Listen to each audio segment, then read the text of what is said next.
बीच अगले प्रतिभागी को बुलाने से पहले मैं चाहती हूँ कि डॉक्टर ए.के. कश्यप सर हमसे कुछ कहें, क्योंकि वो तब से कविताओं को सुन सुनकर काफी झूम रहे हैं, तो मैं चाहती हूँ कि सर आप कुछ कहें। सर अनम्यूट कर लीजिए आप खुद को।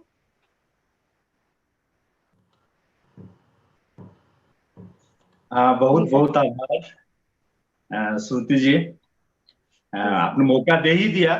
तो बस मैं चाहता हूं कि दो चार शब्द आप सबों के लिए रखूं, और खासकर बच्चों के लिए, क्योंकि बच्चे जो होते हैं एक मिट्टी का घड़ा होता है, जैसे ठोको वैसे वह शेप लेता है, और ये बच्चे उसी तरह हैं। अभी इसको ढालने के जो इन्होंने जो प्रयास किया है वह बहुत बहुत सराहनीय है। छोटे छोटे बच्चों का ये प्रयास।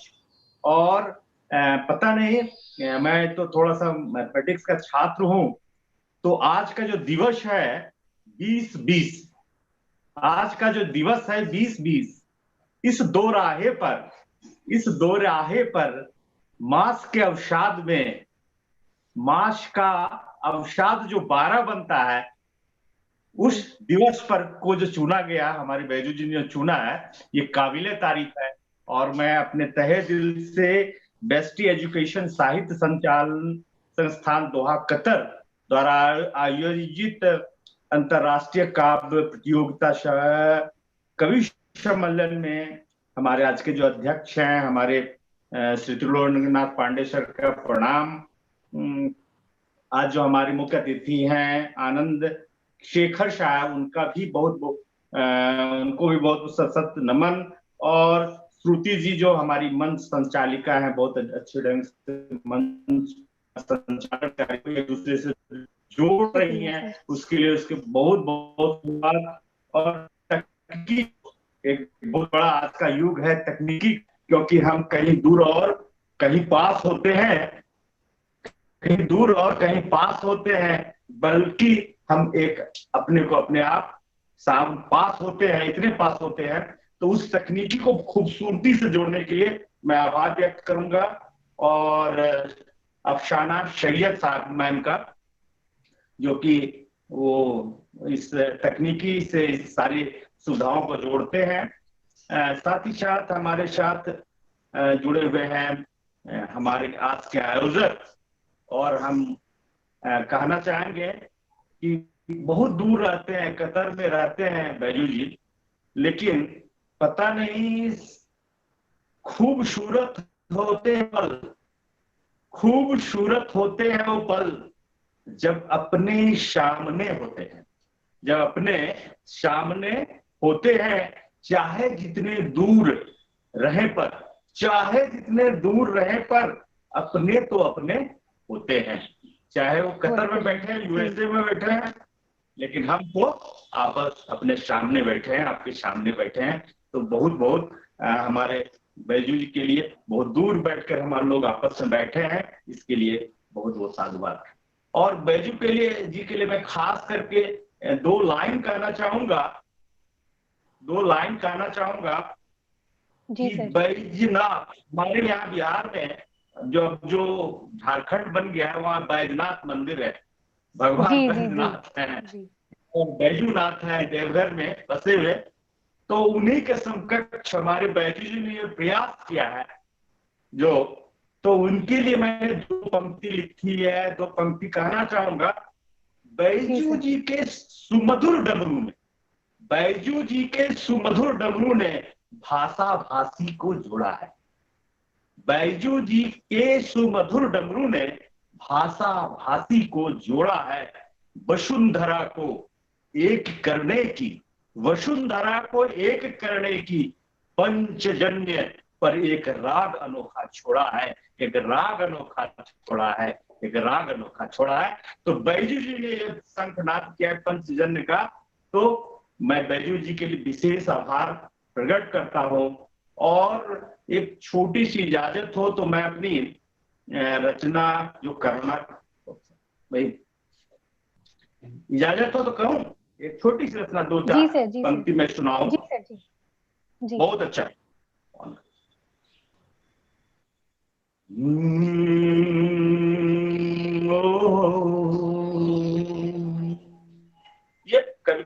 देखी गई। जी सर। किसी बच्चे के जब का छोटा बच्चा होता है तो उसके पापा जब गुजर जाते हैं बचपन में, तो वह बच्चे जब बड़ा होता है तो उसका क्या फीलिंग होता है, उसकी सोच क्या होती है, उसकी समझ क्या होती है, उससे मैं दो चार पंक्ति, बड़ी कविता है लेकिन मैं कुछ ही बंद को पढ़ूंगा।